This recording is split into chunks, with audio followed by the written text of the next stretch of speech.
Jubarajnagar BRC হলে CWSN শিক্ষার্থীদের জন্য অনুপ্রেরণামূলক অনুষ্ঠানের আয়োজন, বৈদ্যুতিক ত্রিচক্রযান ও উপকরণ প্রদান কর্মসূচি। 6 নভেম্বর বৃহস্পতিবার দুপুর আনুমানিক 12টা নাগাদ এমনই দৃশ্য পরিলক্ষিত হয় উত্তর ত্রিপুরা জেলার যুবরাজনগর ব্লকের বিআরসি হলে।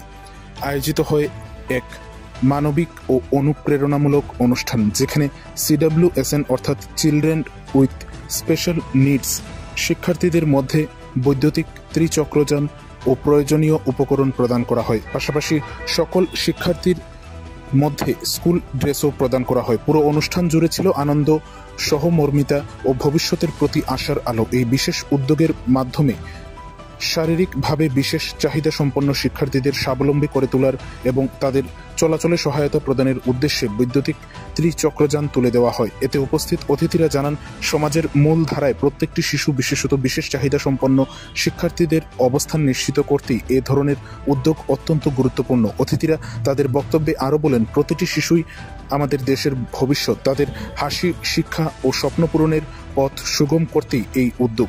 শিক্ষার্থী ও অভিভাবকদের উপস্থিতিতে বিআরসি হল আজ পরিণত হয়েছিল এক উৎসবমুখর পরিবেশে। ত্রিচক্রযান পেয়ে অনেক সিডব্লিউএসএন শিক্ষার্থীর চোখে দেখা গেছে উচ্ছ্বাস ও আত্মবিশ্বাসের ঝিলিক। আজকের এই উদ্যোগ শুধু উপকরণ বিতরণ নয়, বরং মানবিকতা, সমতা ও অন্তর্ভুক্তির এক উজ্জ্বল দৃষ্টান্ত। শিশুদের মুখে হাসি ফুটিয়ে তোলার এই প্রয়াস সমাজকে আরও সহমর্মী ও অগ্রসর করে তুলবে, এমনটাই আশা সকলের।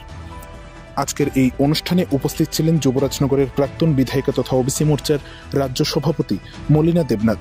এছাড়াও উক্ত অনুষ্ঠানে ওনার সাথে উপস্থিত ছিলেন যুবরাজনগর মণ্ডল যুব মোর্চার সাধারণ সম্পাদক তথা হাফলং গ্রাম পঞ্চায়েতের প্রধান সঞ্জিত সেন, যুবরাজনগর মণ্ডলের প্রাক্তন মণ্ডল সভাপতি নান্টু গোস্বামী সহ অন্যান্য বিশিষ্ট ব্যক্তিবর্গরা।